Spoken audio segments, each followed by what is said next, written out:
Iniciamos.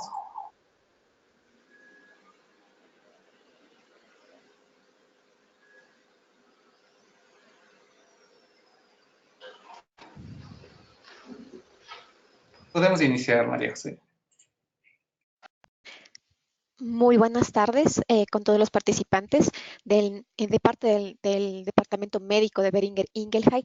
Les doy la más cordial bienvenida a la primera webinar del módulo 1 de Medicina Basada en Evidencia. Con nosotros está la doctora Claudia Granados, con un background excelente, con una amplia experiencia en Medicina Basada en Evidencia, posgrado en Pediatría, docente de la Pontificia Universidad Javeriana Colombia y miembro activa de la Cochrane. Sin más preámbulos, doy paso a la doctora Granados. Bueno, buenas tardes. Es un placer encontrarme con ustedes. Espero que responda a todas las inquietudes que ustedes tengan.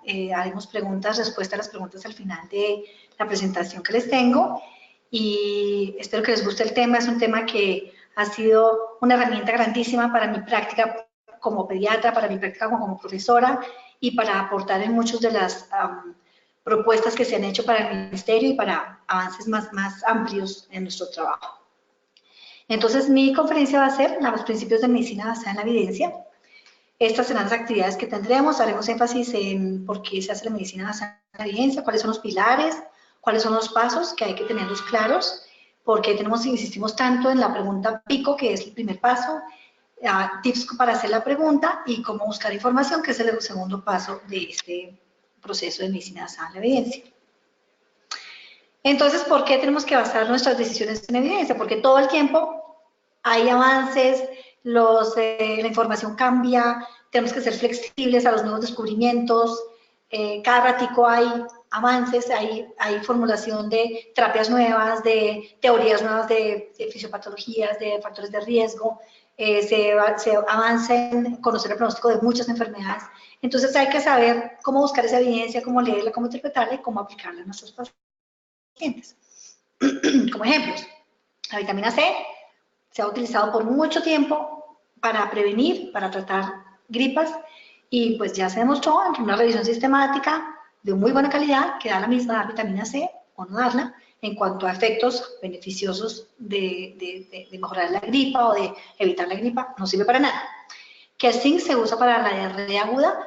Esto es un avance grandísimo porque ha disminuido la cantidad de complicaciones y morbilidad que ocurre cuando los niños tienen diarrea, que ustedes saben pues, que es de las principales causas de morbimortalidad. La posición de los lactantes para evitar muerte súbita, otro estilo diferente de estudio, demostró cuál es la posición que debe uno recomendar, que siempre es boca arriba, porque boca abajo aumenta el riesgo y hay otros factores ahí asociados. Que los probióticos se deben utilizar para evitar enterocolitis en los prematuros. Hasta para comprar un carro, yo tengo que buscar buena evidencia, evaluar la evidencia que yo tengo, no puedo quedarme con lo que me ofrece el folleto de la propaganda o la promoción de la empresa que vende el carro, sino tengo que confiar en un sitio, tengo que ir a buscar un sitio confiable y evaluar la evidencia, saber si lo puedo creer para tomar decisiones. Esta práctica en boga, pues la discusión de que si el huevo produce daño o no produce daño, hay una cantidad de información que puede llevar a confusión, entonces hay que saber interpretarla, buscar interpretar la información. Todo el tiempo está cambiando el conocimiento. Yo puedo coger esa evidencia de un maestro, pero el maestro puede tener algunas falencias en no tener la evidencia completa, en no estar actualizado. Por supuesto, la información que me pueda dar un experto vale la pena tenerla en cuenta, pero a veces pues yo tengo que saber que esa evidencia o que de dónde saca esa información es confiable. Yo puedo también basarme solamente en la tradición, que tiene una falencia grandísima, en que las observaciones no son sistemáticas, entonces pueden ser simplemente por azar que yo encontré este resultado y transmitir ese azar y no necesariamente porque sea una evidencia fuerte, sólida, repetitiva. Por experiencia propia, ensayo y error, lo mismo. Yo puedo tener 3 pacientes, les aplico un medicamento nuevo, me va bien, pero ¿qué tal que en la evidencia haya demostrado que el 30% funciona, el otro 70% no funciona? Entonces ahí tengo que cuestionarme si lo que yo estoy evaluando, lo que estoy observando, puede significar generalizabilidad para el resto, para extrapolar la información.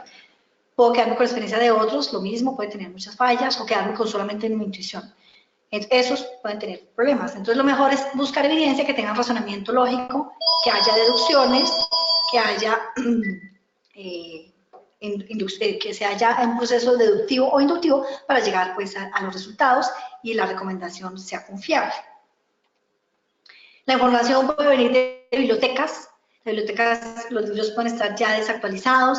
La información cuando uno busca las referencias en los libros, en los textos, ya tienen 5 años de viejas, y cuando ya vemos el libro que compré hace 2 años, 3 años, la información ya es desactualizada. Puedo buscar en bases de datos personales que como no estoy actualizando de una manera sistemática todo el tiempo, pues está atrasada. La opinión de los colegas, que también sabemos que puede estar atrasado. A veces nos basamos en lo que nos entregan proyectos, que no necesariamente es una información completa, amplia. Entonces tengo que buscar información de literatura científica, para lo cual tengo que alcanzar a producir todo este proceso, la búsqueda de la evidencia, saber cómo leerla, cómo interpretarla, para yo poder confiar y tomar decisiones adecuadas. Entonces, los pilares de la medicina basada en la evidencia son 3. Yo tengo que tener en cuenta la habilidad y la experiencia clínica individual. Yo no puedo hacer literatura científica, buscar respuestas sin tener una práctica real diaria con el paciente. Entonces, esta parte de la experiencia tiene mucha relevancia. Yo debo buscar la mejor evidencia científica que esté publicada o que esté difundida, que tenga una buena calidad, y tengo que saber cómo interpretarla y cómo evaluar si la calidad es adecuada. Y el tercer pilar, que es muy importante, que además a veces se nos olvida tener en cuenta, y que a veces los críticos de la medicina basada en la evidencia dicen, esto ustedes no están prestando atención a los intereses de los pacientes, pero el pilar de los más importantes, pues son esos 3, en importancia son iguales, pero las preferencias y lo que el paciente espera y lo que el paciente necesita hay que tenerlo en cuenta cuando yo hago las preguntas, cuando busco la evidencia y cuando aplico esta evidencia. Entonces son los 3 pilares: la experticia clínica, la evidencia de buena calidad y los valores y las preferencias de los pacientes. Pero entonces, ¿qué? ¿Ya simplemente aplico la medicina basada en evidencia y ya tengo respuestas para todos en la vida? Pues no. Tenemos problemas, tenemos tiempo limitado, los pacientes vienen y quieren que ya uno responda a la pregunta que ellos tienen y que en este momento yo no tengo actualizado esa respuesta. Entonces hay presiones de pacientes, hay presiones de pares, que ¿cómo así usted? ¿Por qué está cambiando esto? Y mire que hay que cambiar a esto. Entonces hay que tener un balance en poder recibir toda esa información, pero buscar la evidencia. Los administradores en salud, la publicidad, todos estos nos presionan. Entonces, lo que hay que hacer es practicar y practicar, obtener estabilidad para poder solucionar las respuestas de manera adecuada. Ventajas de la medicina basada en la evidencia es que cuando lo practicamos, usamos eficientemente el tiempo, alcanzamos a hacer, cuando uno encuentra la maraña pues, de información, uno se vuelve hábil en saber cuál es el artículo que voy a escoger que parece ser de mejor calidad, lo leo rápido, puedo sacar conclusiones y puedo aplicar de alguna manera pues, estas conclusiones a mis pacientes. Pero si yo no estoy utilizando esta práctica frecuentemente, pues no utilizo suficientemente el tiempo. Cuando sé a qué recursos tengo que recurrir para poder buscar la información, también uso esta herramienta de una manera práctica y rápida. Me ayuda a estar actualizando todo el tiempo. Ya dijimos que cada rato están saliendo información, y pues las decisiones que voy a tomar van a tener evidencia más sólida. Por supuesto, consume tiempo, y si uno menos la práctica, pues consume más tiempo. Requiere práctica. A veces uno encuentra artículos con fallas, entonces todos se vuelve que ya uno se vuelve muy crítico, entonces encuentra uno problemas y problemas, pero no quiere decir que no va a creerle a nada. Yo tengo que creerle algunas cosas sabiendo que podrán tener limitaciones. Tengo que estar abierto a ser flexible, a que la tradición, lo que yo he utilizado tradicionalmente, pues va a cambiar.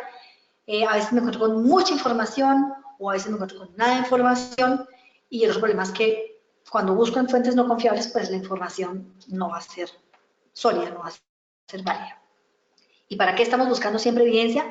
Para preparar clases, para hacer conferencias, para responder preguntas de otros, de los familiares, de los pacientes, para evaluar si nuevas intervenciones que nos están proponiendo sirven o no sirven, para hacer marco teórico de investigaciones propias, pero sobre todo para nuestros pacientes, que es el fin máximo de nuestra práctica.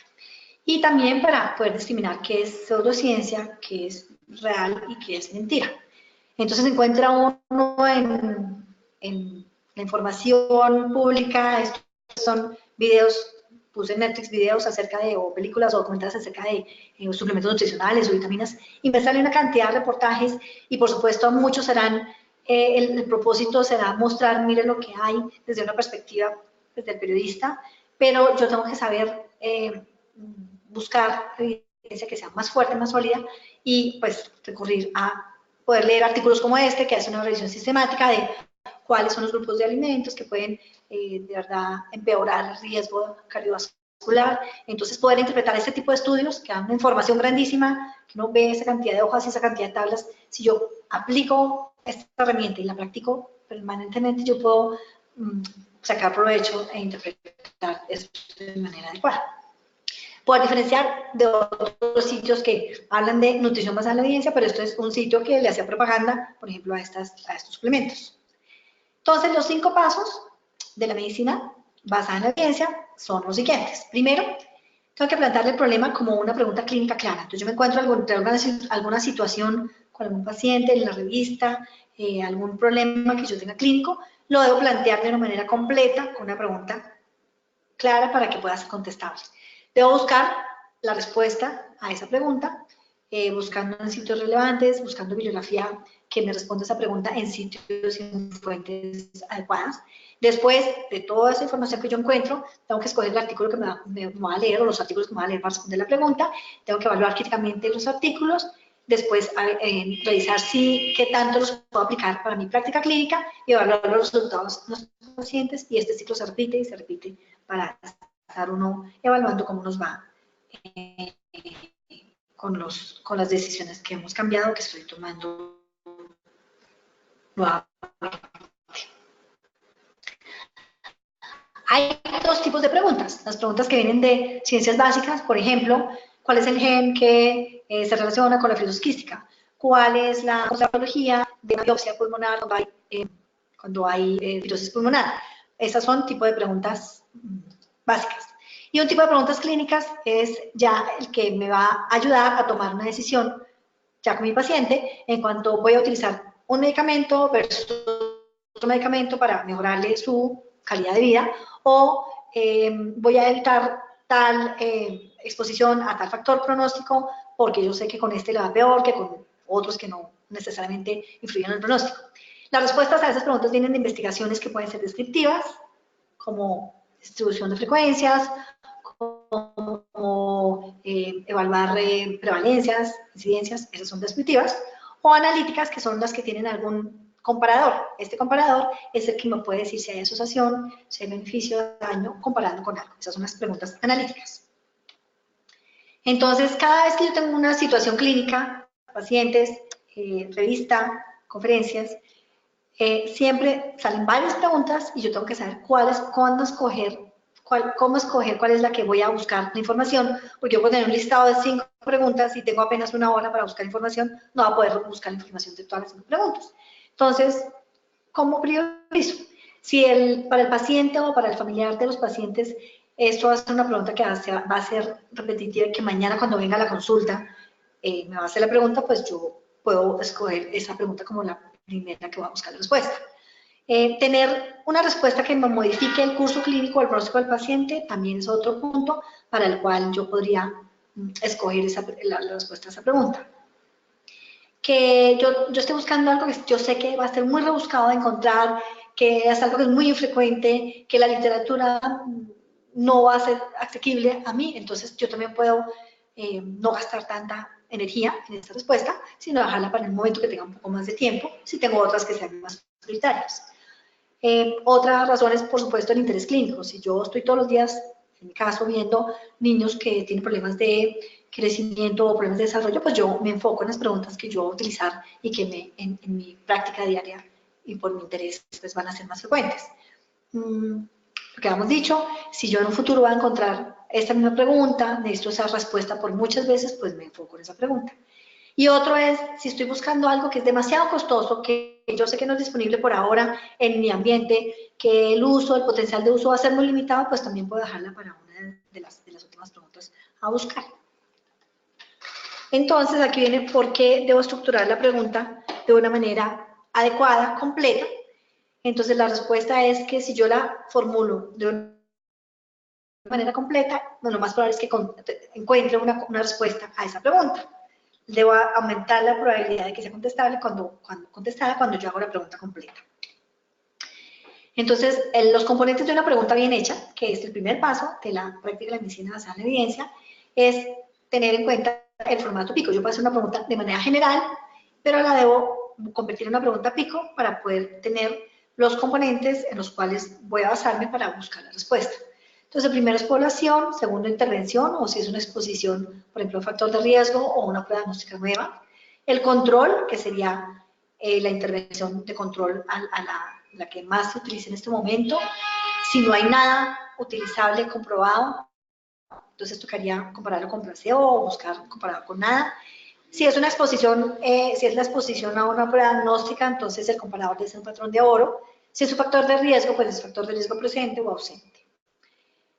Como cuarto punto es el desenlace. El desenlace corresponde al O de outcome, que es el apelativo en inglés.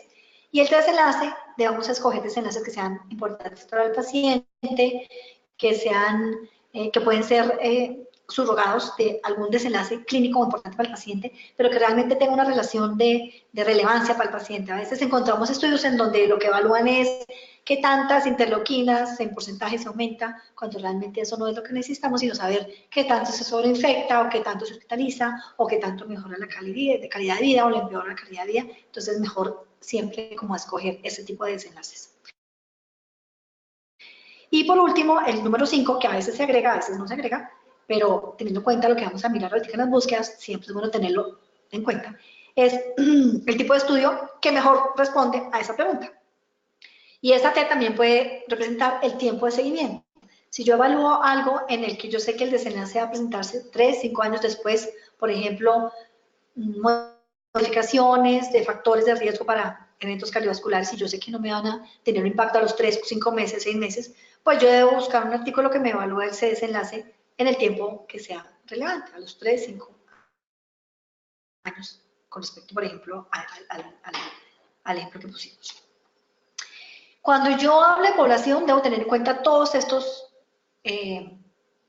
puntos de la población. Definición exacta de la población, la condición, el estadio, todo lo que les digo. No necesariamente porque cuando yo haga la búsqueda voy a incluirle todos estos aspectos, pero cada vez que yo hago una búsqueda yo puedo empezar por algo amplio y si me van saliendo muchos artículos voy restringiendo para que se dirija a la población que yo estoy buscando. Igual, cuando yo formulo en la pregunta de la exposición de la intervención, tratar de definir qué es todos los aspectos con respecto a lo que yo estoy aquí preguntando, pero igual no va a incluir todo esto en la búsqueda.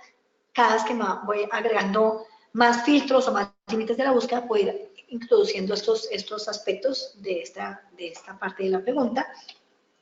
El control, lo mismo tengo que tener en cuenta que ojalá el patrón de oro sea el mejor, que si es contra un tratamiento, que sea lo mejor que exista en ese momento. Y yo escogería el artículo que me hable de estos aspectos que yo ya he definido desde con anterioridad, que son los relevantes. Para desenlace, entonces también definir exactamente cuál es el desenlace que yo quiero medir. A veces encuentro 3.000 artículos por decir algo, tratamiento de asma, y resulta que el desenlace que nos importa es qué tanto, con qué frecuencia se hospitalizan los niños, o reingresan, o ausentismo escolar. Más importante que si, como les decía, la interleuquina aumenta o disminuye, o que el pico flujo aumenta o disminuye, a menos pues que sea algo representativo de lo que pasa en la realidad clínica importante para el paciente. Tipo de estudios, entonces, dependiendo de la pregunta que yo tenga, yo tengo que incluir ahí el tipo de estudio que sea relevante, el que sea más apropiado para responder esa pregunta. Entonces, si yo tengo definido ese diseño adecuado, yo también puedo limitar o puedo dirigirme más directamente a la respuesta a la pregunta. Y lo mismo con el tipo de seguimiento. La segunda parte, que después de la pregunta que ya he hecho, es hacer la búsqueda. Entonces, para hacer la búsqueda yo tengo que tener en cuenta la fuente de información apropiada y cómo hacer la estrategia de búsqueda que sea reproducible. Entonces, cada vez que yo estoy haciendo un marco teórico para alguna investigación o para alguna presentación que yo voy a hacer, entonces vale la pena tener guardado cómo ha sido la búsqueda que yo he hecho para poder reproducirla y recordar que siempre se empiece con algo sensible, con algo muy amplio y se va limitando para llegar a ser específica. Aquí está el diseño adecuado según los tópicos. Si es un tópico que sea intervención o prevención, el diseño más favorable es un estudio clínico autorizado. Si es un tópico que pregunte algo de causalidad, el mejor diseño es cohortes, igual que para modificar el pronóstico. Si es de pruebas de estudios de pruebas diagnósticas para evaluar si una característica operativa de una prueba o diagnósticos diferenciales, pues es otro tipo de diseño. Y para economía clínica, pues tenemos estos dos tipos de diseño. A veces, cuando no hay cohortes, por ejemplo, para responder esta pregunta, le toca a uno bajarse en nivel de calidad de evidencia. Yo puedo tener estos estudios primarios, que eran los que mencionaba anteriormente, en la diapositiva anterior, y puedo tener los integrativos, que cogen esos primarios y los vuelven algo sintetizado de una manera más amplia, como revisiones sistemáticas, guías de práctica clínica, análisis de decisiones y análisis económicos. Y ahí me dirijo a la pirámide de la literatura científica. Entonces, en la base está la literatura que tiene una calidad menos alta, o sea, una calidad más baja, que tiene limitaciones, que por supuesto, que me responda a la pregunta en la pirámide en los pisos más altos. Entonces, muchas veces tendré que recurrir a opinión de expertos, pero pues insistimos, hay que buscar evidencia más sólida, entonces de ahí va subiendo en estadio. Pero entonces, en esta diapositiva tenemos que en la punta de la pirámide está la literatura que sintetiza y que evalúa información primaria que ya agarra y la vuelve en información integrativa, y que si la metodología está bien hecha, tenemos que apuntar a buscar ese tipo de estudios. Pero como no siempre hay guías de práctica clínica y revisiones sistemáticas, para todas las preguntas que tenemos que ir bajando en otros pisos, hasta llegar a los artículos originales o a otro tipo de información como información de base o opinión de expertos. Entonces aquí muestra sitios donde uno puede buscar esta información que estaba en la lectura. Y aquí esto es para tener en cuenta que como la calidad de la evidencia puede tener sus matices, a veces una evidencia que estaba en un nivel más bajo puede subir a un nivel más alto si la evidencia que estaba más alta ha tenido problemas o limitaciones, entonces puede bajar en el piso, puede bajar en nivel. Entonces eso hay que tenerlo en cuenta. Las búsquedas, entonces yo tengo que buscar información válida y confiable, empezar por algo amplio y empezar a limitar, usar los filtros como ustedes ya pudieron haber visto en los tutoriales que tenemos, que se mostraron de PubMed, que es filtrar por idioma, por edad, por género, por bastantes filtros. Siempre buscar sinónimos, siempre buscar la ortografía. Una de las causas más frecuentes de no encontrar literatura es porque escribimos la palabra con errores ortográficos. Entonces, el MESH es la manera de buscar las palabras para PubMed. MESH, no siempre hay que buscarlas como MESH, porque a veces como término libre también pueden estar en los artículos, pero en MESH yo reviso la ortografía, entonces sirve por favor tener en cuenta estas estrategias. En Embase yo puedo buscar en el EMTRI, que ya vamos a ver un ejemplo cómo es que se clasifica, y para Cielo, que es la literatura latinoamericana, buscamos en un sistema que se llama DESH. ¿Y cómo se usan los conectores? Entonces, el AND es la unión, no, el AND es la intersección, o sea, como vemos acá, es los artículos que me hablen de un tópico y otro tópico, la intersección, o sea, los que compartan ambos tópicos. Yo puedo utilizar NOT para eliminar artículos que, además de que compartan ese tópico, tengan algo incluido que no me interese, por decir algo. Yo quiero encontrar prematuros que tengan displasia broncopulmonar. Entonces la intersección es AND, pero me salen prematuros que tienen displasia broncopulmonar, pero también me están hablando de un tópico que sea infección, sepsis. Y yo me estoy enfocando es a buscar prevención de sincitial respiratoria. Entonces yo puedo, sáqueme por favor todo lo que sea infección, sepsis, y después puedo agregarle otro que sea prevención con vacuna prevención de sincitial respiratorio. Entonces, esto es lo que hace el AND y el NOT. Y el OR lo que hace es unir toda la información. Entonces, si yo tengo sinónimos, Por ejemplo, penicilina o amoxicilina o acitromicina, pues no son sinónimos, pero son palabras que yo quiero que me incluyan en la información, pero no como intersección, sino como todos los artículos que me hablen de estos tres temas. Yo le escribo OR para hacer la unión. OR es unión, antes intersección, NOT es eliminar. Están los tutoriales que les digo que por favor los hagan y repitan este proceso para poder volverse uno hábil en esta herramienta que es buscar información. Aquí es el mesh, que es donde uno puede escribir la palabra y le dicen cómo es, qué palabra recoge sinónimos que se relacionen con lo que yo estoy buscando. Y para revisar la ortografía, fuentes confiables como Trip Database, que también tienen manera de buscar por pico, manera de buscar de manera general, también la tiene. También tiene el tutorial de Trip Database, que también se los recomendé para que lo revisaran.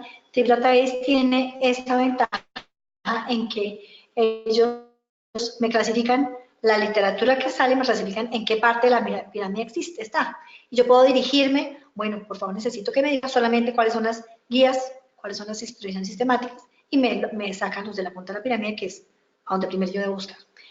Tenemos un problema con las guías de práctica clínica generalmente las hacen los países, los ministerios, las instituciones, entonces no están publicadas en la literatura generalmente, entonces hay que buscarlas en otro sitio diferente a cuando uno busca literatura primaria.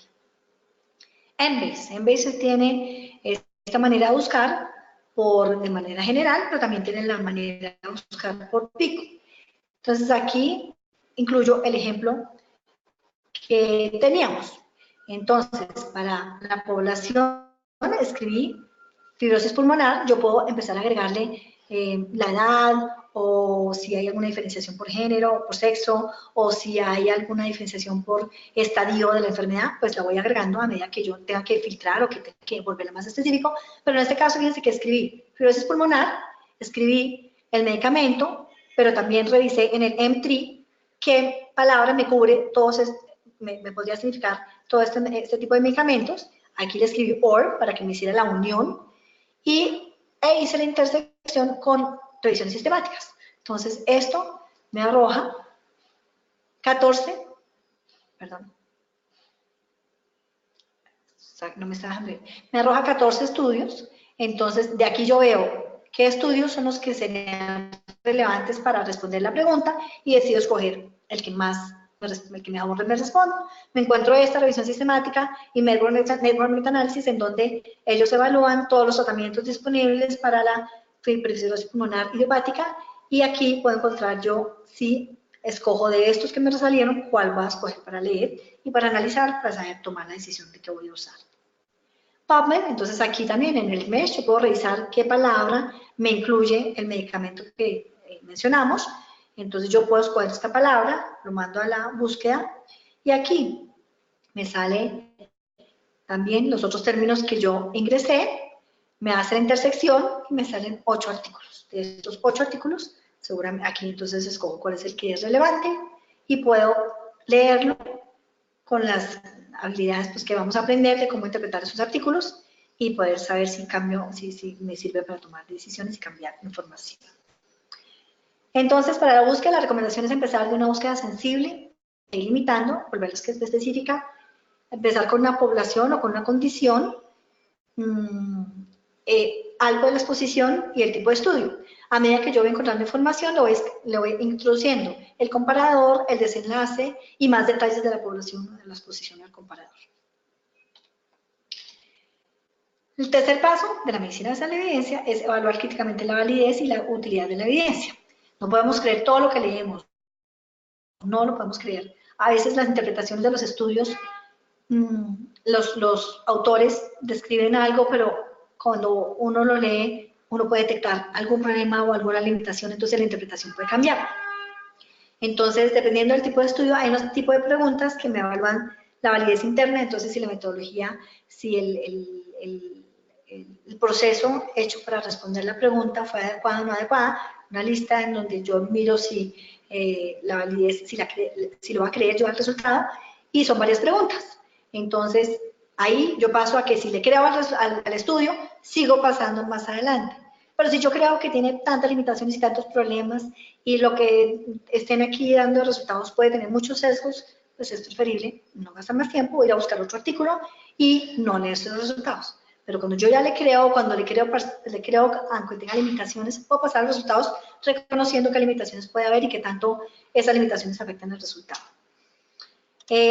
La segunda parte de esta evaluación crítica es cómo interpretar los resultados, cómo calcularlos, porque también enseñan a uno cómo sacar RRs, cómo sacar sensibilidades o likelihood ratios si es para pruebas diagnósticas, cómo sacar ORs si son, por ejemplo, estudios de casos y controles, y uno puede hacer esos cálculos y saber cómo interpretarlos. Muchas veces ustedes se dan cuenta que los estudios nos han enseñado que hay que evaluar RRs con intervalos de confianza y el estudio se quedó corto, pero entonces debe tener la información para yo poder sacarlo y hacer el análisis de manera adecuada.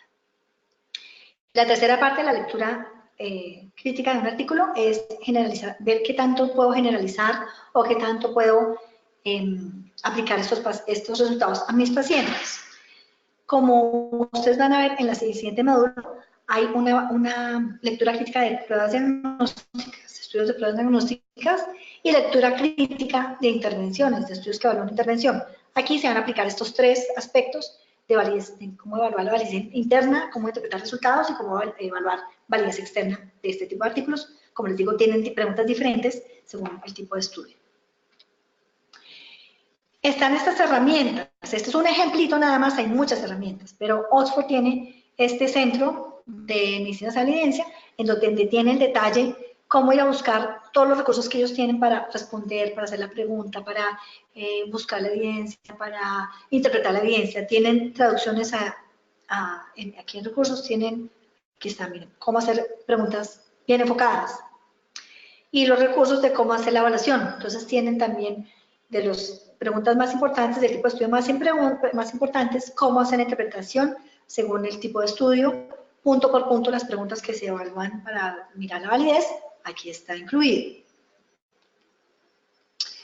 El cuarto paso para la medicina basada en la evidencia es aplicar los hallazgos, lo que yo ya entendí que podía aplicar a mi paciente, evaluar cómo me va a mí cuando yo aplico esa información, cómo le va al paciente, y aplicarlos y evaluar los resultados. Tener una observación pues muy cercana cuando yo empiezo a hacer cambios en los manejos que tengo normalmente. Están otros recursos también online y también en el libro del texto y que todo el tiempo está actualizándose para que ustedes también puedan hacer la aplicación de la medicina de la evidencia. Y otros recursos para hacer cálculos, que son, por ejemplo, que a mí me parece muy completo, donde yo lleno la tablita 2x2 para todo tipo de estudios, para los más importantes, para intervención, para pruebas diagnósticas, y aquí yo puedo sacar ORs, ORRs, y si es en pruebas diagnósticas puedo sacar capa, coeficientes de concordancias, y puedo sacar sensibilidades, especialidades, simplemente reconocer, saber muy bien cómo se llena el 2x2 para poder continuar con este resto del proceso de los cálculos. No es tan complicado.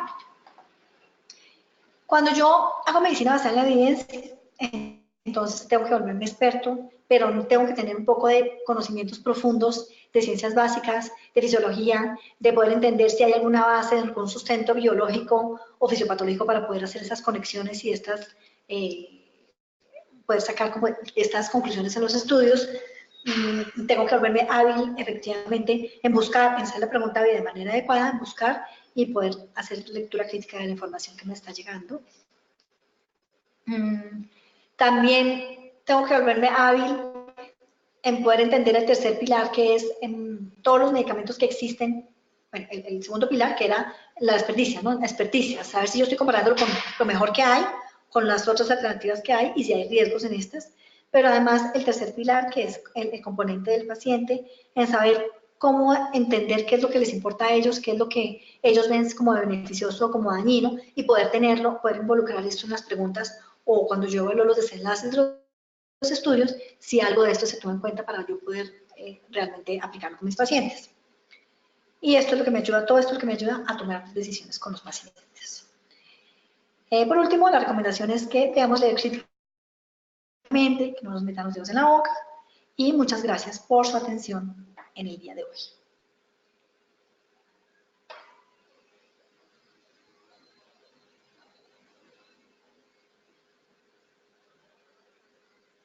He terminado.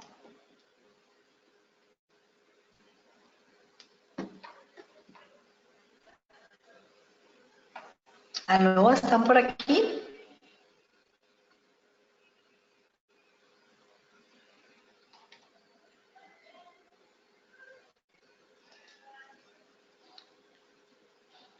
No oigo.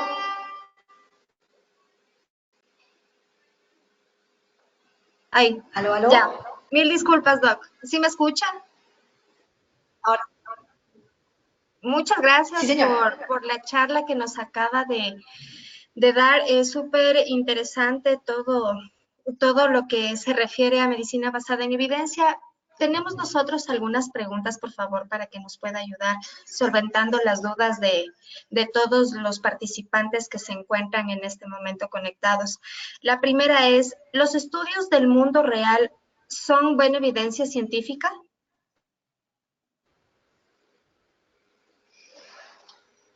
Los estudios de la vida real son... ¿Aló? Sí, la escuchamos. Bueno, los estudios de la vida real, es que todos los estudios que nosotros utilizamos son de la vida real, algunos más controlados, otros menos controlados, pero todos los estudios nos sirven. Lo que pasa es que algunos tendrán algunas limitaciones, que es lo que uno tiene que aprender a detectar. Pero todos los estudios nos sirven, todos. La segunda pregunta es, ¿la pregunta PICO debe tener base científica solo con ensayos clínicos fase 3 o podemos incluir guías u otro soporte científico? Pues la pregunta pico se utiliza cuando yo tengo el comparador. Entonces, como que los estudios deben ser analíticos, yo puedo tener casos y controles o cohortes o experimentos que es el de más calidad, porque el control todo. Pero los estudios, por ejemplo, si hay estudios que son simplemente descriptivos de, en una población, evaluar el efecto de un medicamento sin tener un comparador, no tendrá la parte C del pico, pero me puede dar información de base, de la pirámide, de la parte de abajo, de background information, de saber con qué frecuencia, por decir algo, las personas que tomamos omeprazol tienen diarrea. Entonces, 100 pacientes con omeprazol, 30% tuvieron diarrea. Este tipo de preguntas no tiene parador, o sea, no sirve con cohorte, pero nos sirve para tener información de base de frecuencias. Gracias, Doc. La tercera pregunta. Permítame un ratito. ¿La prevalencia de la enfermedad afecta la calidad de la evidencia?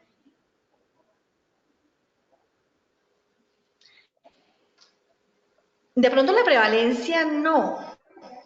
La prevalencia afectaría qué tanto yo voy a aplicar la información a mi población. Si yo leo un estudio en donde la prevalencia de la enfermedad es mucho más alta que lo que pasa en mi población, por ejemplo, si son pruebas diagnósticas, yo debo interpretar eso de una manera cautelosa o porque allá los detectan más frecuentemente o porque fue una población como arreglada para poder detectar la enfermedad. Pero la prevalencia, si yo tengo unos criterios de inclusión y exclusión en un estudio bien descrito y mi población se parece, pues yo puedo aplicar esa información con ese conocimiento. ¿Qué más podríamos decir? Si hay una población en donde la prevalencia de una enfermedad sea muy alta, pero la enfermedad es muy parecida a la mía, o sea, por decir algo, en algunos estados colombianos hay más malaria que en otros. La prevalencia es mucho más alta en un lado que en el otro, pero la enfermedad o el tratamiento pudiera comportarse de una manera muy parecida. Eso es que aquí entra la parte del pilar de la experticia del médico.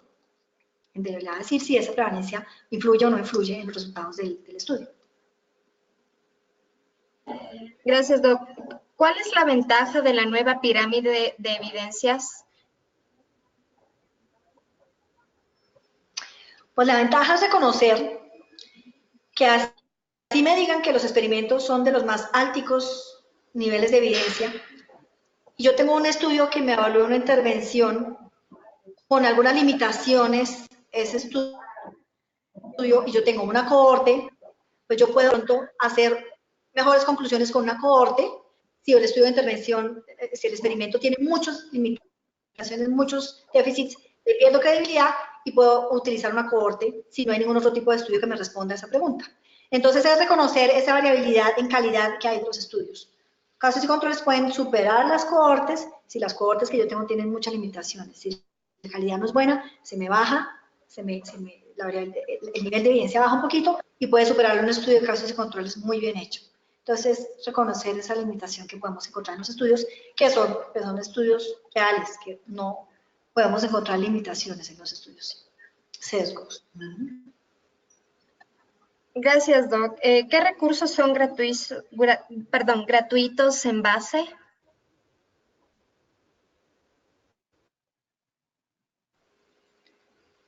Embase no es gratuita, entonces le toca a uno tener como una nexo académico para poder utilizarlo por medio de la biblioteca de la universidad donde estoy trabajando. PubMed es gratuito, todo lo de Oxford es gratuito, las últimas que mencioné, el de calcular, es gratuita, lo de Oxford también tiene tablitas de 2x2 para hacer cálculos con intervalos de confianza, con toda esa información adicional con la que nos sirve para poder analizar los resultados, y todos esos son gratuitos. Cielo es gratuito, hay Trip Database, es gratuito hasta un cierto punto, hay unos artículos que no le dejan a uno acceder, pero la búsqueda primaria, la búsqueda general, sí le deja acceder. De pronto para buscar llegar al artículo original o al artículo que nos están refiriendo, le tocó recurrir a la biblioteca, a alguna biblioteca académica o algún otro sitio. Gracias, Doc. Le voy a realizar la última pregunta. Permítame un ratito, por favor.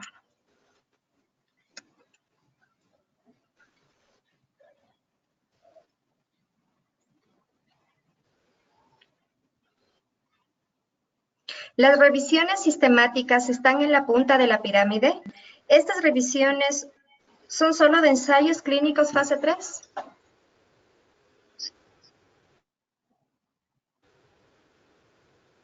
No, revisiones sistemáticas ya están haciendo estudios observacionales, porque hay tipos de preguntas que no pueden responderse con estudios experimentales, con experimentos. Entonces, hay ya revisiones sistemáticas de estudios observacionales, como cohortes y casos y controles, y hay pruebas diagnósticas.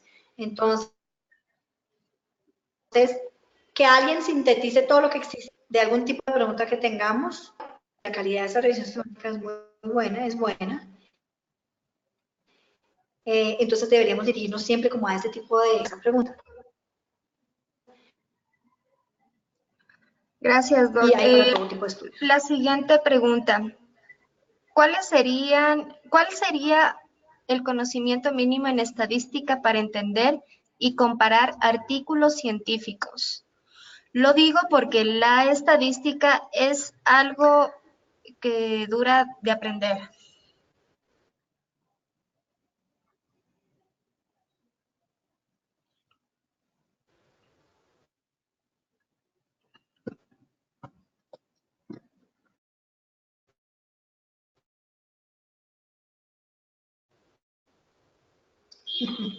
Sí, hay que saber realmente por ejemplo, cuántas veces más, cuántas veces se baja el 80%, el 90%, eso no tiene nada de comunicación. Y el otro que hay que saber interpretar es intervalos de confianza, que es una P. De resto, todos esos analizaron y compararon con un sistema estadístico de comparación de variables diferente a otro sistema estadístico. Esos de pronto no son los esenciales para uno poder interpretar artículos. Afortunadamente existe Wikipedia o algunos otros que Wikipedia puede tener un problema, pero existen algunos sitios que le explican a uno básicamente. El del capa de concordancia se interpreta de tal manera. Entonces uno va a esos resúmenes chiquiticos y uno puede mejorar el aprovechamiento de los artículos. Pero estos del tipo de artículos de medicina sanitaria básicos no son tan complicados, pero se necesita que uno esté practicándolo para poder entenderlo y aplicarlo. Siguiente pregunta. La pregunta pico a veces solo son 2 o 3.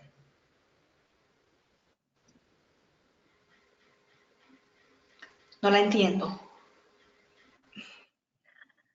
O sea, la pregunta pico debería, cuando uno la formula para buscar la respuesta, debería tener mínimo 4. La población, lo que yo estoy evaluando nuevo, ya sea una intervención, una exposición, el control, el comparado para poder decir, vea, es por culpa del segundo y no es por culpa o no es por culpa del segundo. Y el otro es el desenlace. Lo que pasa es que cuando yo introduzco esto en la búsqueda, yo puedo empezar por la población y la exposición y con eso empiezo de una manera muy amplia. Y cuando encuentro muchos artículos, me voy concentrando en volverla específica. Pero en el ejemplo que vimos, simplemente con escribir la población y la intervención y el tipo de estudio, ya me salió una cantidad de artículos que yo puedo revisar los abstracts y puedo definir, vea, de estos 14 que me salieron, estos 2 o 3 me responden la pregunta. Entonces, uno usa la pico, la arma bien, amplia, grandísima, pero para meter en la búsqueda yo puedo empezar por algo pequeñito y puedo empezar a irle introduciendo más información de la pico para hacerla más específica. Siguiente pregunta. Para valorar la calidad de información, ¿solo hay la forma de pirámide o conoce alguna otra forma? La pirámide es para evaluar la calidad como el nivel de la evidencia en cuanto a calidad del estudio. Hay muchas calificaciones de evidencia que 1A, 2B, pero eso es después de mirar el estudio, después de mirar el contenido del estudio, la gente dice, vea, esta recomendación se da con esta calificación. Pero la pirámide es simplemente para reconocer qué tipos de estudios hay y apuntar al nivel de evidencia del tipo de estudio más alto. Empezar por guías, revisiones y bajar a sitios donde se sintetiza la información, experimentos, después cohortes, después casos y controles. Pero es simplemente, la pirámide es simplemente para decir qué tipo de evidencia hay que apuntar a buscar para responder la pregunta que, dependiendo de la pregunta, uno apunta a ese tipo de estudio, a ese diseño de estudio. Listo, esta fue la última pregunta, doctora. Muchas gracias por solventar todas las dudas y las inquietudes que han tenido todos los participantes. Muchas gracias a ustedes por permitirme esta participación. De parte del Departamento Médico de Boehringer Ingelheim, estimada doctora Claudia Granados, le damos las gracias por tan amplio y extenso contenido y excelente contenido. Estoy muy segura que todos los médicos participantes quedaron muy bien, encantados con su ponencia. Y como ustedes saben, Boehringer Ingelheim está comprometido con la excelencia, sobre todo en apoyar este tipo de actividades médicos científicas que van a ayudar a incrementar nuestros conocimientos médicos. Muchas gracias, doctora Granados. Muchas gracias, médicos participantes.